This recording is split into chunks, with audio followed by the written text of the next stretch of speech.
শুভ সকাল বন্ধুরা। তো তোমরা সকলে কেমন আছো? আশা করছি যে যেইখানে আছো খুব ভালো আছো আর সুস্থ আছো। আজ নতুন আরও একটি ভিডিওয় তোমাদের সকলকে অনেক অনেক ভালোবাসা জানাই।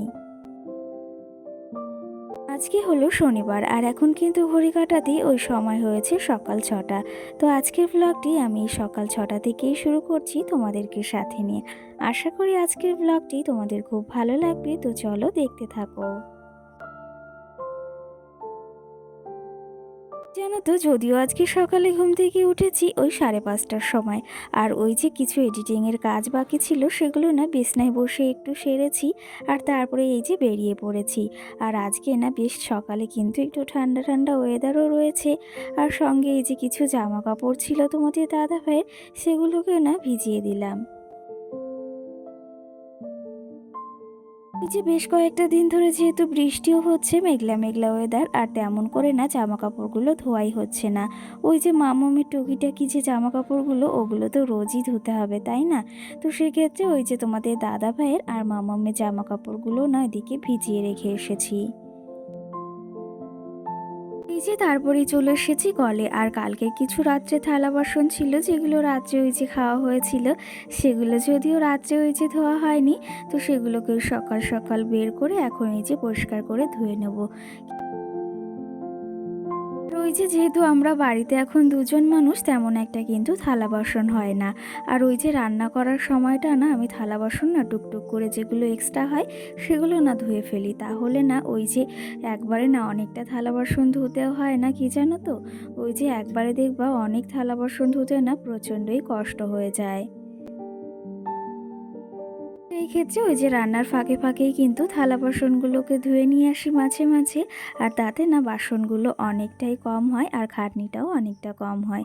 এদিকে সব থালা বাসনও ধোয়া কমপ্লিট, হাঁড়িগুলোকে এখানেই রেখে দিচ্ছি। এখন কিন্তু ঘড়ি কাটাতে সময় হয়েছে ওই 8টা মতো, আর এর মাঝে কিন্তু আমি স্নানটা সেরে ঠাকুর পুজোটাও না দিয়ে এসেছি। আর আমার মাম্মাম সোনাও কিন্তু ঘুম থেকে উঠে গিয়েছে, কিন্তু ওই যে ঘুমটা তেমন একটা করে কিন্তু আবার ভাঙেও নি। আর এই যে ওকে ওঠাচ্ছি, দেখো বেশ কান্নাও করছে, কিন্তু কি জানো তো, ওই যে ওর পাপাকে উঠে না সকালবেলায় খুঁজছে। আর ওর পাপা ঘুম থেকে উঠে না ওর জন্য বাজারে ওই যে মাছ আনতে গিয়েছে, যেহেতু ওর মাছটাও শেষ হয়ে গিয়েছে, আর সেই জন্যই না প্রচণ্ড পরিমাণে কান্নাকাটিও করছে। আর কি জানো তো, মাম্মাম যেহেতু এখন বড় হচ্ছে, আর ওই যে ঘুম থেকে উঠলে না একটু কান্নাকাটি কিন্তু করেই থাকে। সেই ক্ষেত্রে ওই যে ঘুম থেকে উঠলে না একটু আদর করতে হয় বেশ খানিকটা সময়, তারপরেই না ঠিক হয় ওর মনটা। ওই যে তোমাদের বলেছিলাম তোমাদের দাদাভাই গিয়েছে বাজারে, সেই ক্ষেত্রে বাজার থেকে কিন্তু চলেও এসেছে। আর মাম্মামের জন্য না অনেকগুলো মাছও নিয়ে এসেছে। কি জানো তো, মাম্মামকে না এখন ওই যে একটু তাজা মাছ খাওয়ানোর চেষ্টা করি। সেই ক্ষেত্রে সকাল সকাল মাছও নিয়ে এসেছে, আর সেগুলো দেখার জন্য পাশের বাড়ি একটা পুচকিও কিন্তু এসেছে। আর এইদিকে দেখো মাম্মামও কিন্তু অনেক কথা বলছে।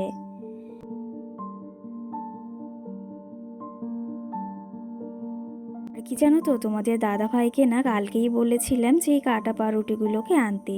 তো সকালে ওই যে আবার একটু খেয়াল করিয়ে দিয়েছি, কি জানো তো, ও আবার ভুলে যায় মাঝে মাঝে, আর বারবার করে না একটু মনে করিয়ে দিতে হয়। আর সঙ্গে কিন্তু ওই যে খাটকোল এনেছি, এখন না ওই যে খাটকোল বাটা খেতে রসুন দিয়ে আর কালি জিরে দিয়ে খেতে কিন্তু বেশ ভালো লাগে। কি জানো তো, ওই ঘাটখোল বাটাটা না তোমাদের দাদাভাই যে এতটা পছন্দ করে, আর তার জন্য কিন্তু নিয়েও এসেছে।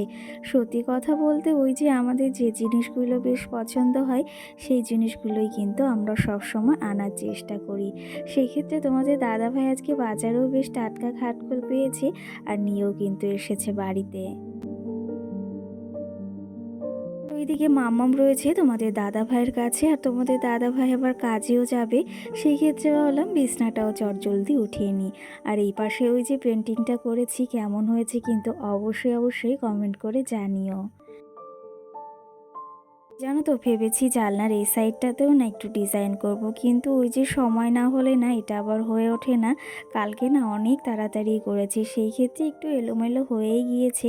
ভেবেছি এরপরে করলে না একটু ভালোভাবে করার চেষ্টা করব। তো এদিকে দেখো বিছনাটাকেও তুলে নিয়েছি।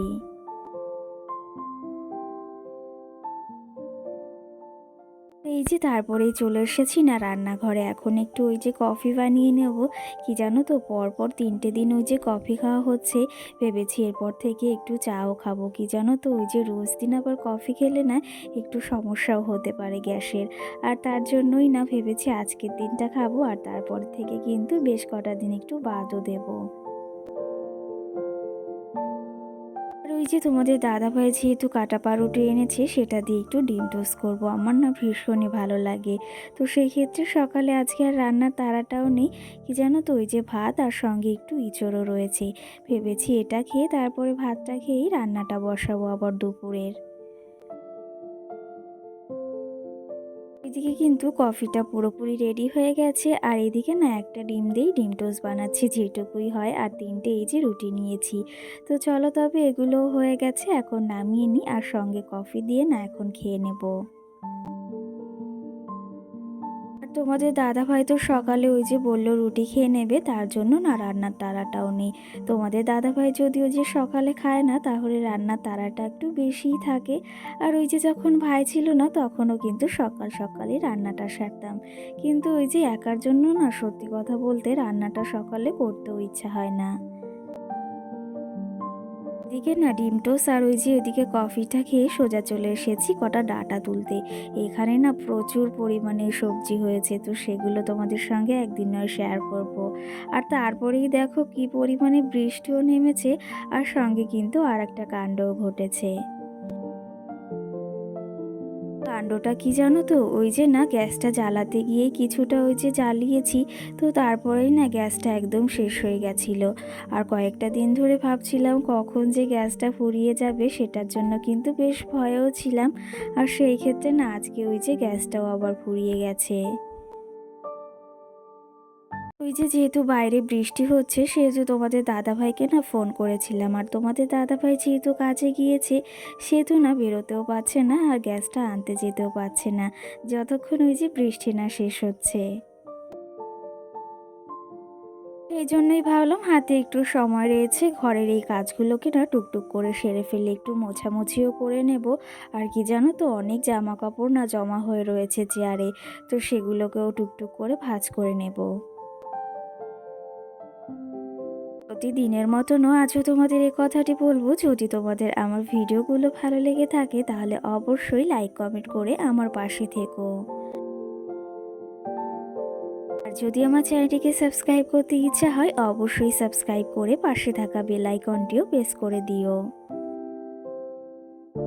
আর আমার যে সকল বন্ধুরা অলরেডি কাজটি করে রেখেছো তাদেরকে অসংখ্য ধন্যবাদ জানাই আমার পাশে থাকার জন্য আর আমার ভিডিওগুলোকে দেখার জন্য।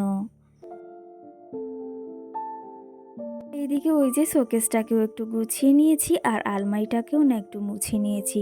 কি জানো তো তোমাদের ওই রিকোয়েস্টটা না পূরণ করলে না আমারও ভীষণই খারাপ লাগছে। তো সেই ক্ষেত্রে না ওই যে জানো তো আমার রিং লাইটটা না বেশি দূর অবধি যায় না। আর সেই ক্ষেত্রে ভেতরের ওই যে আলোটা যেহেতু কম মানে অন্ধকারই আলমারির ভেতর, তো সেই ক্ষেত্রে না দেখাতে একটু সমস্যা হয়। ভেবেছি ওই যে একটা কারেন্টের বোর্ড নিয়ে তারপরে তোমাদের সঙ্গে ওই যে আমার মানে আলমারি গোছানোটা শেয়ার করব। আর ওই যে তোমাদেরকে বললাম কিছু জামা কাপড় মানে অনেক জামা কাপড়ই রয়েছে, সেগুলো না ওই যে সব একদম এক জায়গায় দলাপাকা রয়েছে। তো সেগুলোকেও এখন ভাঁজ করে নেব যেহেতু হাতে একটু সময় রয়েছে। আর এই কুর্তিগুলোকেও না এখন এই যে জায়গা মতো আবার রেখেও দেবো। এই যে একগাদা জামা কাপড় জড়ো হয়েছিল সেগুলোকেও গুছিয়ে নিয়েছি, কিন্তু কি জানো তো ওই যে গুছিয়ে পরিপাটি রাখতে কিন্তু আমি ভীষণই পছন্দ করি।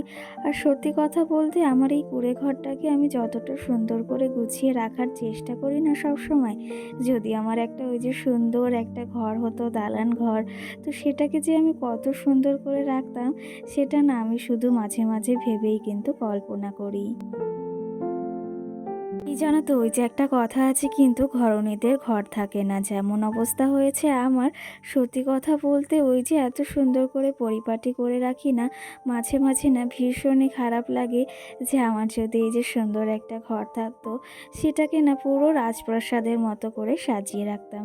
জানি না সেই ইচ্ছাটা কবে পূরণ হবে। তো ওই যে সেটা তো নেই, সেই ক্ষেত্রে আমার যেটুকু আছে না সেটুকুই ওই যে রাজপ্রাসাদের মতো করে রাখার চেষ্টা করি। আর সেটুকু নিয়েই কিন্তু বেজায় খুশিও আছি। কিন্তু ওই যে মানুষের কিন্তু স্বপ্ন অনেক, কিন্তু সেগুলো পূরণ হতে কিন্তু অনেকটাই সময় লাগে। বিশেষ করে আমাদের মতো সংসারে তো স্বপ্ন পূরণ করাটাই মানে অনেকটা কঠিন। তো সেই ক্ষেত্রে স্বপ্ন তো সবাই দেখে, কিন্তু পূরণটা করতে অনেকটাই সময় লাগে। ওই যে তোমাদের দাদাভাইকে বলেছি গ্যাস আনার কথা, বুকিং করে কিন্তু গ্যাসটাও নিয়ে এসেছে। আর বাড়িতেও কিন্তু চলে এসেছে। আর তোমাদের বলেছিলাম না, প্রচুর পরিমাণে সবজি হয়েছে, কি জানো তো কুমড়ো শাক এত পরিমাণে হয়েছে যে ফুল গাছগুলো না একদম পুরো জড়িয়ে করিয়ে ধরেছে। সেই ক্ষেত্রে তোমাদের দাদাভাইকে না বললাম কিছুটা না ওর ওই বন্ধুদেরকে দিয়ে দিতে।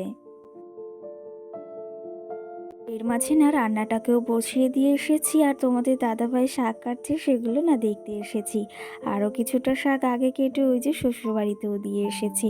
আর শাকগুলো যে এতটা ভালো হয়েছে কি যে বলবো, এত পরিমাণে শাক হয়েছে সেটা ওই যে আমরা দুজনে খেয়েও শেষ করতে পারবো না, প্রচুর প্রচুর পরিমাণেই হয়েছে। সেই ক্ষেত্রে না সবাইকে দিয়ে দিচ্ছি। এখন কিন্তু ঘড়ি কাঁটাতে সময় হয়েছে ওই সন্ধ্যা ৭টা। তো সেই ক্ষেত্রে না একটু মনে হচ্ছে চা বানিয়ে খাই। কি জানো তো ওই যে ৩ দিন ধরে সেহেতু সকালবেলা কফি খাওয়া হয়, আর চাটা যেহেতু খাওয়া হয় না, মনে হচ্ছে কিসে একটু কমতি রয়েছে। তো সেই ক্ষেত্রে একটু সন্ধ্যার সময় চাও বানিয়ে খেয়ে নিলাম বিস্কুট দিয়ে। আর এই যে জুতোটা ধুয়ে রেখেছিলাম না সেটা আর রাখা হয়নি, ভাবলাম সেটাকেও বক্সের ভিতর ভরে রেখে দিই। জানো তো এরপরে ভেবেছি ওই যে দেওয়ালে একটু পেন্টিং করব। কালকের ওইটা এঁকেছি, বেশ কিন্তু কমেন্টও এসেছে, দিদিভাই কিন্তু তুমি খুব সুন্দর আঁকতেও পারো। সত্যি কথা বলতে জানো তো আঁকতে না আমার ভীষণই ভালো লাগতো। আর সেই ক্ষেত্রে কালকে ওই যে এঁকেছি আর মনে হচ্ছে না আরও কিছু আঁকি। আর সেই ক্ষেত্রে না ভীষণই ইচ্ছা করছিল, তার জন্য না বাইরে এই দেওয়ালে পেন্টিংটা করছি। অনেকে কিন্তু কমেন্টও করেছো, দিদিভাই তুমি কিন্তু খুব সুন্দর আঁকতেও পারো, আর দেওয়ালের পেন্টিংটা বেশ সুন্দর হয়েছে। আর এটা কেমন হয়েছে অবশ্যই কিন্তু কমেন্ট করে জানিও। এইদিকে না কারেন্টের বোর্ডের ওপরটা ভাবলাম একটা প্রজাপতি এঁকে দিই, দেখতে কিন্তু বেশ ভালোই লাগবে। তো সেই ক্ষেত্রে একটা প্রজাপতি কিন্তু এঁকে দিলাম। তো চলো তবে আজকের ব্লগটি আর বেশি বড় করছি না, তোমাদের কেমন লেগেছে অবশ্যই কমেন্ট করে জানিও। আর ডিজাইনটা আজকের কেমন হয়েছে সেটাও অবশ্যই কমেন্ট করে জানিও। তো আজকের মতো সকলকে টাটা, সকলে ভালো থেকো, সুস্থ থেকো, টাটা।